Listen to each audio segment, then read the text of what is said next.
तो मैं आपसे यह कर रहा था कि आप इस्लाम के सिस्टम को देखो। जो एथियस लोग हैं उनके पास तो, जो सेकुलर हुकूमत हैं उनके पास खालिक और मखलूक के क्या हुकूक हैं, उनका रिलेशन कैसा होना चाहिए, उसके बारे में सिरे से तालीमात है ही नहीं। इंसानी जिंदगी का आधा चैप्टर तो उन्होंने यहीं से क्लोज कर दिया। और जो दीगर मज़ाहिब हैं उनके पास निज़ाम देखो, उनकी इबादत को आप इस्लामी इबादत से कंपेयर करके देखो। क्या कोई नमाज जैसी इबादत दुनिया में किसी मज़हब वाले के पास है? मैं आज एक साथी, जब मैं वज़ू किया ना ईशा के लिए, आज नमाज पढ़ी, मैंने अपने दोस्त से कहा, मैंने कहा सिर्फ एक वज़ू ही को देख के इंसान के लिए काफ़ी है कि मोहम्मद सल्लल्लाहु अलैहि वसल्लम की नबूवत पर ईमान ले, कि 1400 साल पहले सफाई का ऐसा तरीका बताया जो आज पूरी दुनिया के अंग्रेज मिलके भी इंसान को इतना मोटिवेट नहीं कर सके कि वो इस तरह से 5 टाइम अपनी 15 दफा अपनी नाक साफ करें, 15 दफा कुल्ली करें, 15 दफा मुंह धोएं, 15 दफा अपने बाजुओं को धोएं, 15 दफा अपने पांव को धोएं। और ये उस सोसाइटी को 15 दफा अपने जिस्म के आजाद धोने का हुक्म दिया जा रहा है जहां आज भी पानी पेट्रोल से ज्यादा महंगा है।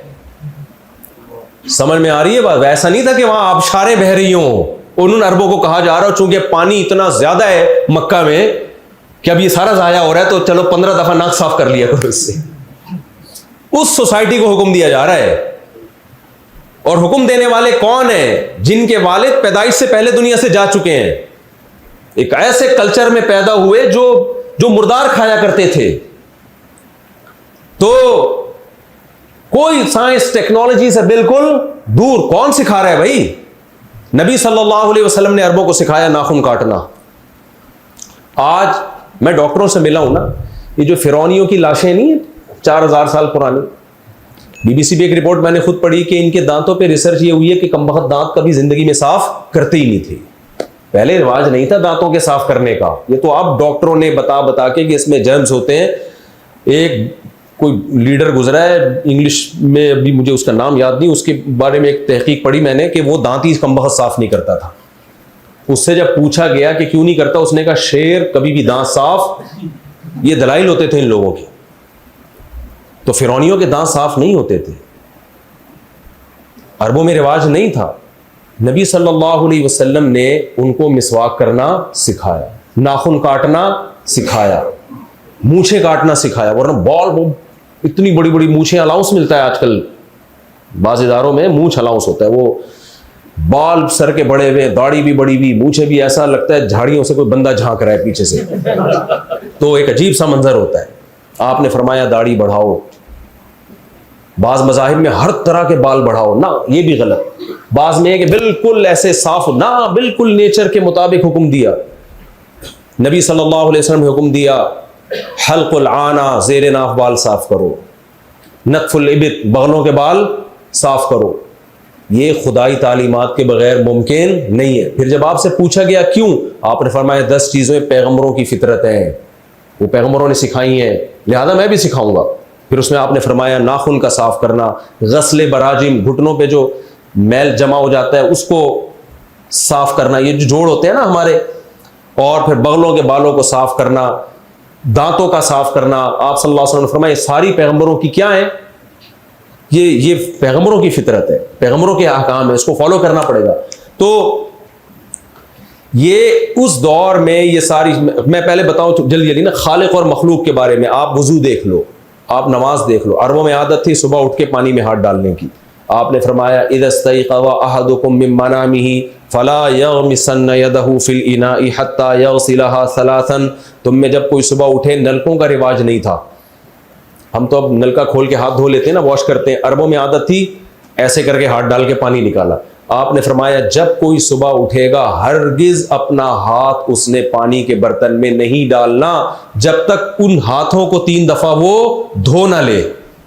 कौन सी यूनिवर्सिटी से पढ़ रहे हैं भाई आप ये सब चीजें? और देखो आज जब कोई कौम किसी को कुछ अहकाम सिखाती है, सदियां लग जाती हैं उनको उस ट्रैक पे लाने में। मिसाल के तौर पर आज अमेरिका अगर चाहे कि सब लोग शराब छोड़ दें, आपका क्या ख्याल है, छोड़ देंगे? उनके सारे माहिरीन जमा हो जाएं कि यार शराब बुरी चीज है, हमने अपनी सोसाइटी से शराब छुड़वानी है। मेरा ख्याल है अगली नस्ल में तो शायद हो सके, वो भी नहीं होगा। हकीकत तो ये है, अगली नस्ल आके लॉ ही चेंज कर देगी, भाई हमसे नहीं छूट रही, क्योंकि जो लॉ बनाने वाले वो सब पी के आए हुए होंगे। वो कहेंगे यार हम तो इसके बगैर लॉ बना नहीं सकते ना, हमें मिलेगी नहीं तो हमारा दिमाग ही काम नहीं करेगा। अरब शराब के आदी थे, और इसके लिए तो तारीख पढ़ने की जरूरत नहीं है, जाहिर है दुनिया की हर कौम में जहां भी मजहब नहीं है वहां शराब है। एक आयत नाजिल हुई है, इन्नमल खमरु वल मैसिरु वल अंसाबु वल अज़लामु रिजसुन, ऐ ईमान वालो शराब, जुआ, पांसा ये सब नापाकी के काम है, फजतनिबूहु छोड़ दो। वो दिन और 1400 साल गुजर गए, आज भी अस्करी में जहां आप रहते हैं मेरा ख्याल है 99% लोग शराब से बचते हैं, शायद 2-4 कोई हो तो भाई मैं मादरत चाहता हूं, तो कम लोग हैं।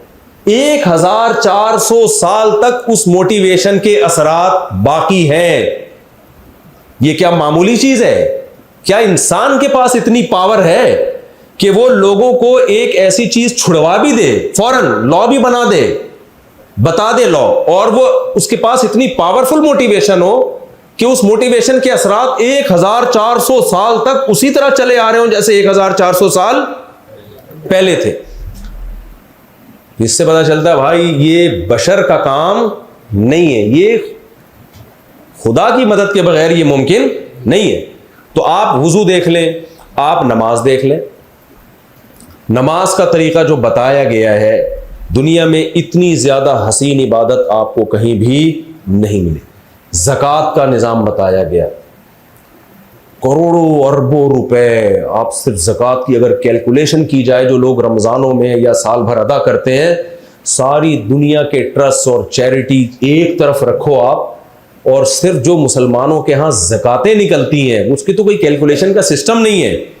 कैलकुलेशन तो सिर्फ वो होती है जो बैंक काट लेते हैं, करोड़ों में नहीं है, अरबों में नहीं है, अरब रुपए निकलते हैं ज़कातों के। इंसानियत की खिदमत के लिए इतना जबरदस्त पैकेज दिया भी, और ऐसी मोटिवेशन कि 1400 साल भी उस पैकेज पर अमल बोलो हो रहा है।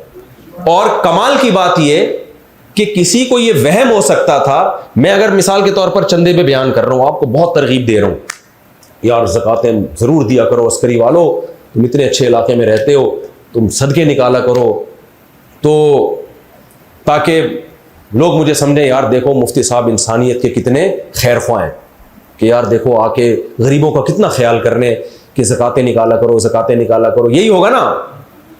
लेकिन एक वहम हो सकता है यार ऐसा तो नहीं है कि कल इस चक्कर में हो कि ये फिर मुझे लाके दिया करो।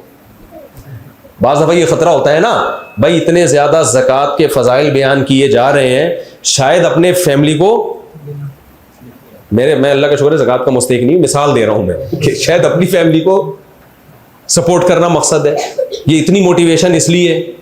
लेकिन कमाल की बात ये, पैगंबर ने इतना ज़कात को बयान किया, जो ज़कात नहीं देते जहन्नम में किस तरह उनको अजाब दिया जाएगा, यही सोने चांदी से उनको दागा जाएगा, क़यामत तक अपनी नस्ल पे ज़कात लेने को हराम करार दे दिया। सैयद को ज़कात दो, सिरे से अदा होती नहीं यही बात मेरा ख्याल, यानी आ गई बात अल्हम्दुलिल्लाह। यानी आपकी आल औलाद, सैयदा फातिमा की आल औलाद, हजरत अली की आल औलाद, हजरत अब्बास की आल औलाद, जो आपके कज़न है वो भी, आपकी अपनी बेटी भी, क़यामत तक ये नहीं कि उनको ज़कात देना जायज़ ही नहीं है, ज़कात दी तो अदा नहीं होगी, आपके ज़िम्मे फरीज़ा रह जाएगा।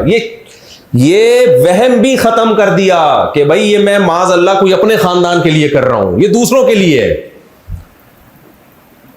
और फिर उस पर अमल कैसा हुआ है?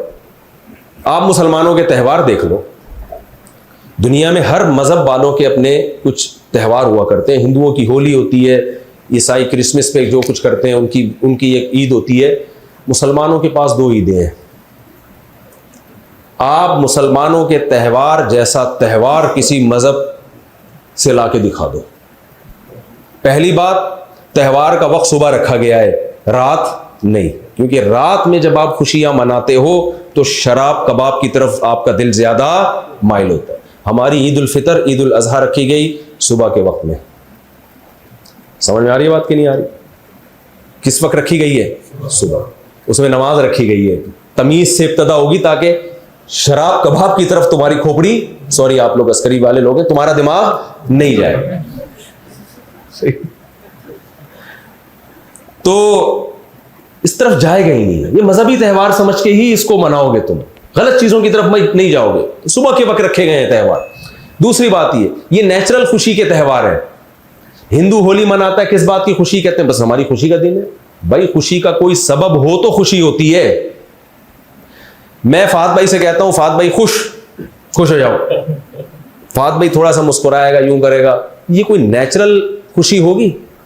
मैं फात भाई से कह दूं कि नहीं कह रहा मैं, क्योंकि वो ख्वातीन बयान सुन रही हैं, तो मैं एक मिसाल देना चाह रहा था जो मैं नहीं दूंगा, लेकिन मैं देना ये चाह रहा था क्योंकि कि भाई आपके लिए अच्छा रिश्ता मैंने देख लिया है। एक मिसाल दे रहा हूं, लेकिन देखा नहीं है, मैं झूठ बोल रहा हूं।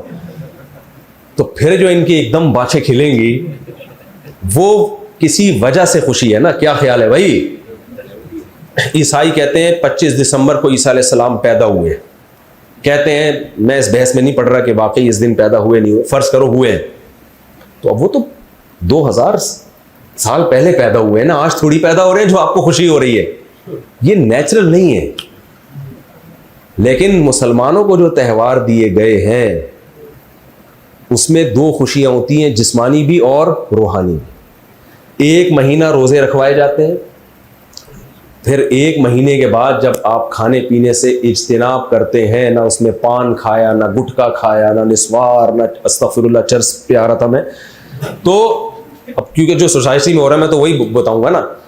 तो एक महीने बाद जब आपको छुट्टी मिली, खुद ब खुद खुशी होती है कि नहीं होती इंसान? यार कल से हम नॉर्मल रूटीन के मुताबिक खाना खाना शुरू करें, सुबह 8 बजे नाश्ता करेंगे, चाय पियेंगे, ऑफिस में जाएंगे चाय पियेंगे, जो भी हमारी, क्योंकि सारा दिन भूखा प्यासा रहना बहरहाल इंसान को डिस्टर्ब करता है।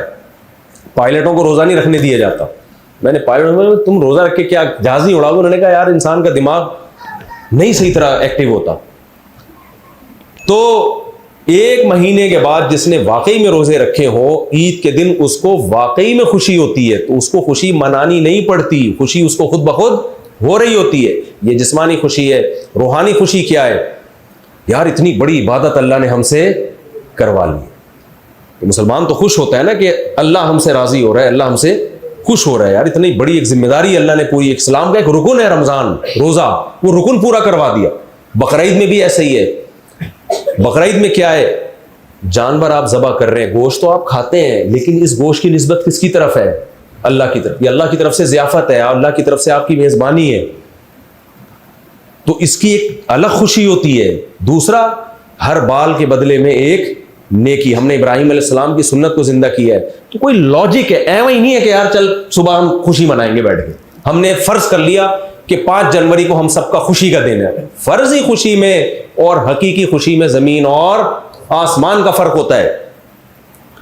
वरना इस्लाम भी ये कह सकता था जिस दिन नबी पैदा हुए वो तुम्हारे ईद का दिन है। ना ना ना ना, इस्लाम भी ये कह सकता था जिस दिन जो है वो बदर में मुसलमानों को फतह हुई वो दिन तुम्हारे लिए ईद का है। ना ना ना भाई, वो तो हो गई ना, वो तो हो गई। अब थोड़ी 1400 यानी 2024 में थोड़ी बदर फतह हो रहा है, बदर में फतह हो रही है।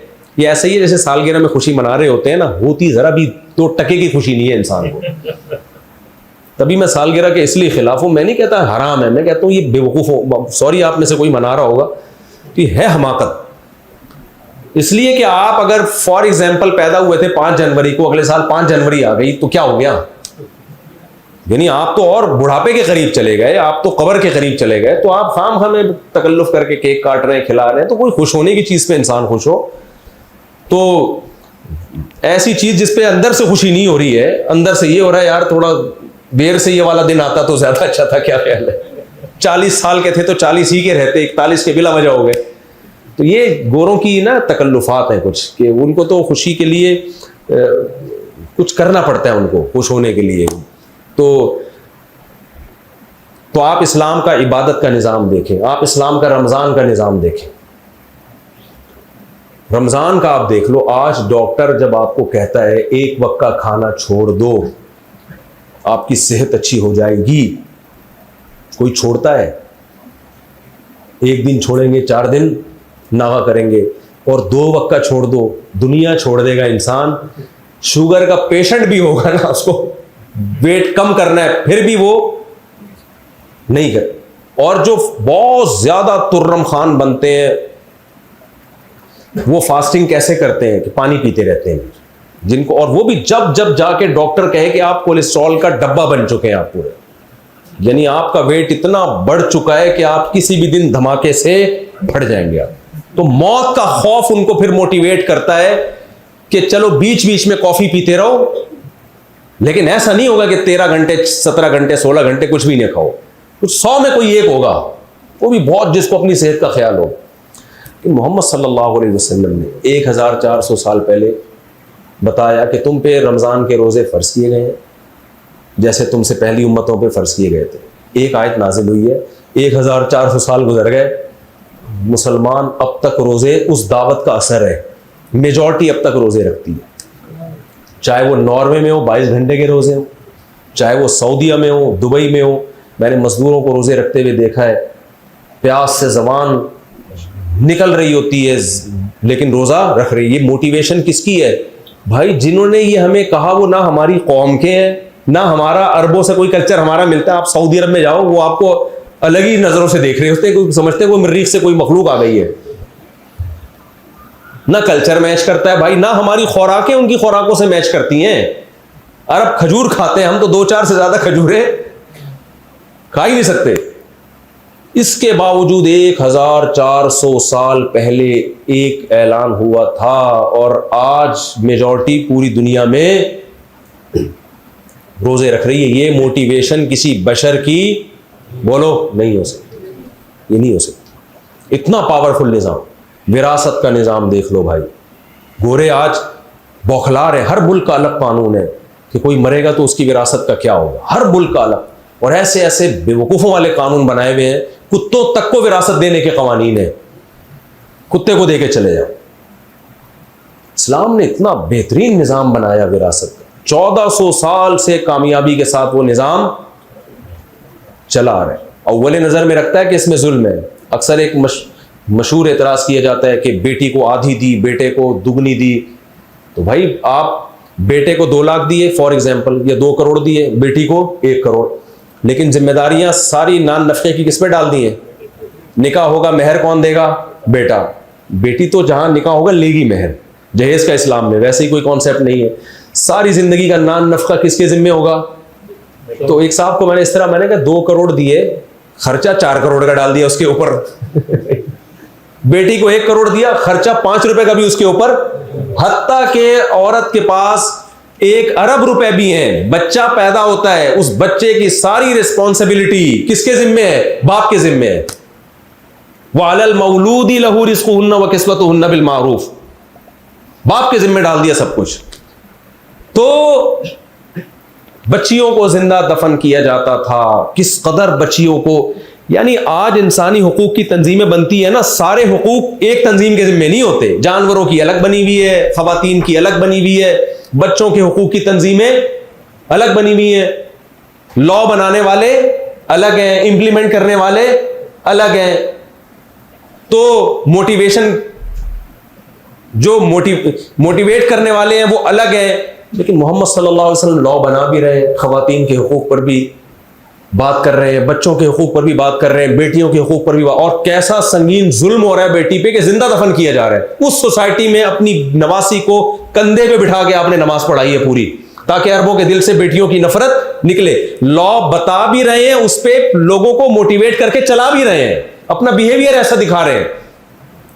आपने यतीम खाने बहुत देखे होंगे, यतीमों के हुकूक पर तकरीरें बहुत सुनी होंगी, लेकिन मोहम्मद सल्लल्लाहु अलैहि वसल्लम ने यतीम के हुकूक को जिस तरह से बयान किया, यह भी एक सोसाइटी का हिस्सा है ना। और फिर बेवा औरत से निकाह करके उनके यतीम बच्चे पाले, और पाले इस कंडीशन में कि खुद आपके घर 40 दिन चूल्हा नहीं जलता, इतनी गुर्बत में, और खर्चा बढ़ा लिया अपना। तो आप कोई एक पहलू हो भाई जिसपे नबी सल्लल्लाहु अलैहि वसल्लम पे कोई उंगली उठाए, सारे ही काम कर रहे हैं। फिर जंग में कमांडर भी हैं, सियासत भी, सुलह हुदैबिया में सुलह कर रहे हैं कि भाई अभी जंग टालना क्या है, अभी जंग टालने में फायदा ज्यादा है। कहां जंग करने में फायदा है वहां जंग की जाएगी, कहां जंग टालने में फायदा है वहां जंग को टाला जाएगा। नबी सल्लल्लाहु अलैहि वसल्लम मक्का में 40 साल गुजारे, जो पूरी दुनिया से कटी हुई दुनिया थी, और मदीना जाते ही खत लिखा जा रहा है फारिस और रूम के बादशाह के नाम। इसका मतलब इतना बड़ा विजन है भाई। आपका अभी मदीना पे पूरा कंट्रोल हुआ नहीं है और आप लेटर किसको लिख रहे हैं? रूम और फारिस की वो सल्तनतें जो उस जमाने के रशिया और अमेरिका थे। तो ये सारी चीजें मेरे भाई ऐसा ही नहीं है, ये ऐसा ही नहीं है कि अल्लाह क़यामत की दिन में ऐसे ही छोड़ देगा। तुम इस्लाम को फॉलो करते थे चलो ठीक है, नहीं करते थे चलो फिर भी क्या है ठीक है। ना ना, अल्लाह ने मोहम्मद सल्लल्लाहु अलैहि वसल्लम को जब पैगंबर बनाया और कुरान को अपनी आखिरी किताब बनाया तो दलाइल से नहीं बल्कि बराहीन कातिआ, अरबी में बुरहान कहते हैं दलील से ऊपर की चीज को। जैसे आपका केस कोर्ट में चल रहा था, आपने कहा भाई फलां ने मेरे 1 करोड़ रुपए खाए हुए हैं। कोर्ट ने कहा क्या दलील है? आपने गफ्फार भाई को लिया, सत्तार भाई को लिया, देखो सब कह रहे हैं इसने मेरे 1 करोड़ खाए हुए। ये है दलील। और बुरहान क्या होगी? आप पूरी वीडियो दिखा दें, ये देखें खा रहे हैं जज साहब, ये क्या कर रहे हैं? खा रहे हैं। इसके बाद जज बोले भाई अब मेरे पास, अब मैं कुछ नहीं कह सकता। तो अल्लाह ने इस्लाम, कुरान और पैगंबर के बरहक होने पर, ये टॉपिक बहुत लंबा है, मैं इस पर बहुत कुछ बोल सकता हूं लेकिन अभी वक्त बहुत ज्यादा हो जाएगा। ये सिर्फ एक रुख पे सोचने का आपको मैं मौका रुख पे डाल रहा हूं। कभी इस रुख से भी इस्लाम पे आप स्कॉलर्स को ना देखें, आड़े तिरछी तकरीरें, वो काफिर, वो फलाना, और वो जो आजकल चल रहे हैं मार्केट में, वो कोई नाच रहा है, कोई कव्वालियां कर रहा है, कोई करंट वाले बाबा। आज किसी ने मुझसे पूछा कि करंट वाले बाबा आए हुए हैं मार्केट में, तो वो करंट लगाते हैं तो करामतों के झूठे किस्से, वो गौसे पाक वहां पहुंचे थे चांद पे और अमेरिका आज पहुंच रहे, गौसे पाक पहले पहुंच चुके थे। तो ये तो हम लोगों की वो मसाइल है ना, सही है ना, मजहबी लोगों के मसाइल है। मैं बात कर रहा हूं किसकी भाई? इस्लाम की, कुरान की, पैगंबर सल्लल्लाहु अलैहि वसल्लम की। आप जब उनकी तालीमात देखेंगे, सुनेंगे, आपको खुदा की कसम इंसानियत का खैर ख्वाह मोहम्मद सल्लल्लाहु अलैहि वसल्लम और कुरान से ज्यादा कोई नजर नहीं आए। आज गैर मुस्लिमों का मसला पता है क्या है? आप जिस कल्चर को फॉलो कर रहे हैं, बस आखिरी बात करके अपने बयान खत्म करता हूं। आज हमारी जो यंग जनरेशन है वो मानती है मगरिब को, वेस्ट को।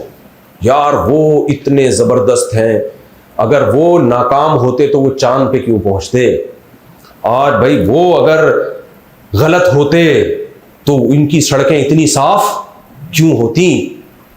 वो अगर गलत दीन पर होते, गलत रुख पर होते, तो उनके डॉक्टर इतने माहिर क्यों होते?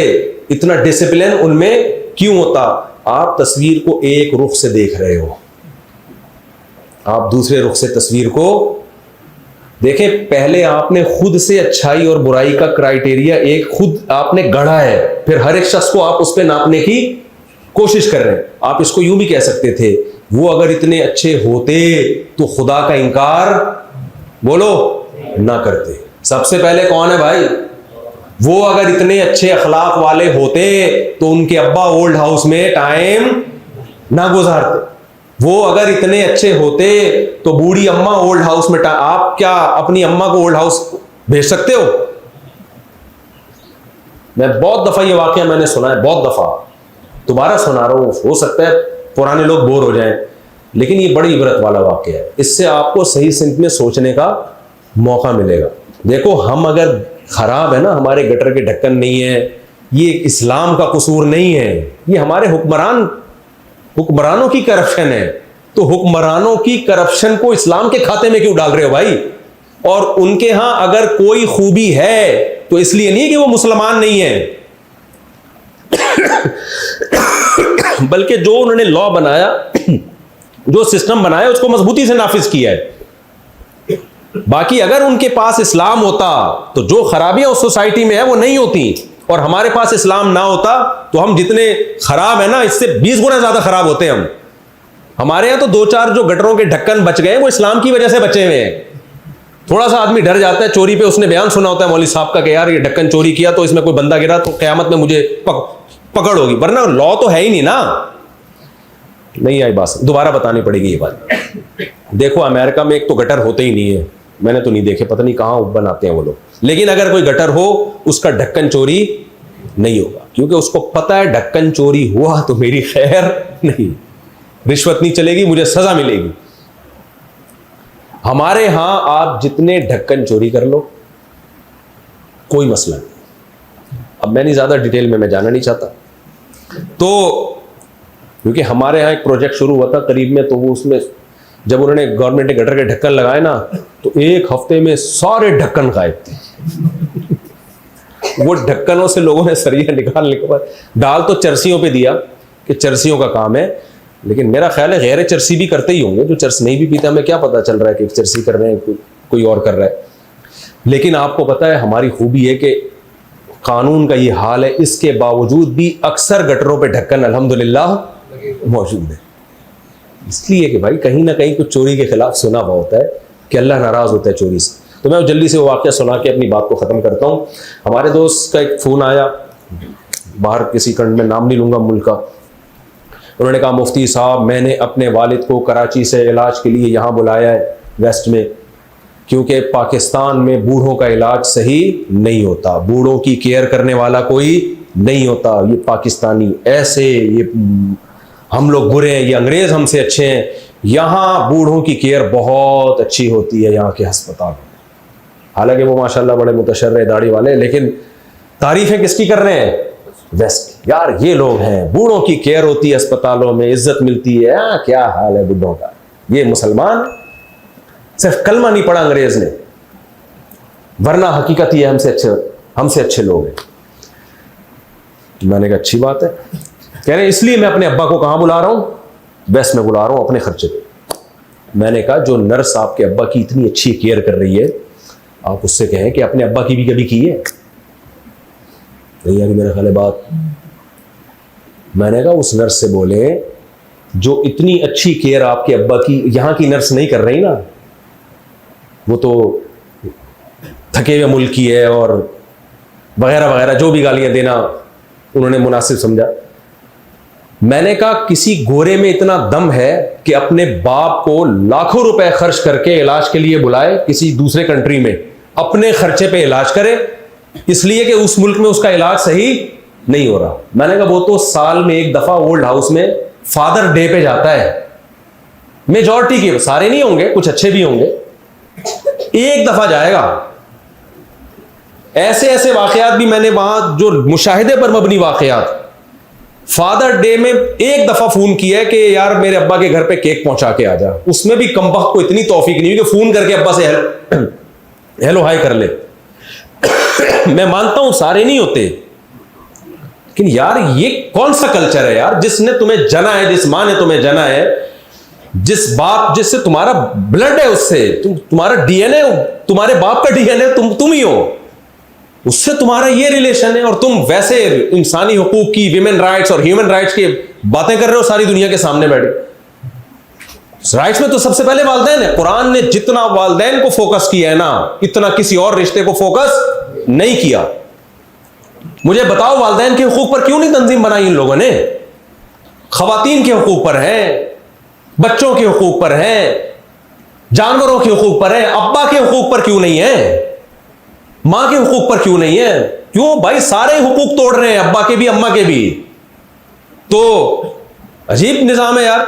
तो मैंने उनसे कहा कि अगर ये इतने अच्छे हैं तो ये नर्स जो है अपने अब्बा, इससे जरा जाके इंक्वायरी करना, इसने अपने अब्बा को ओल्ड हाउस में क्यों जमा कराया हुआ है, उसको भी लाए यहीं साथ वाले बिस्तर पे, खर्चा करें अपना लाखों करोड़ रुपए जैसे आप खर्च कर रहे हो गरीब मुल्क में होने के बावजूद, बाप को आप एक दूसरे कंट्री में लेकर गए हो। मैंने कहा ये ज़र्फ आपके पास है सिर्फ इस्लाम की वजह से, गोरे में ये ज़र्फ बोलो नहीं है।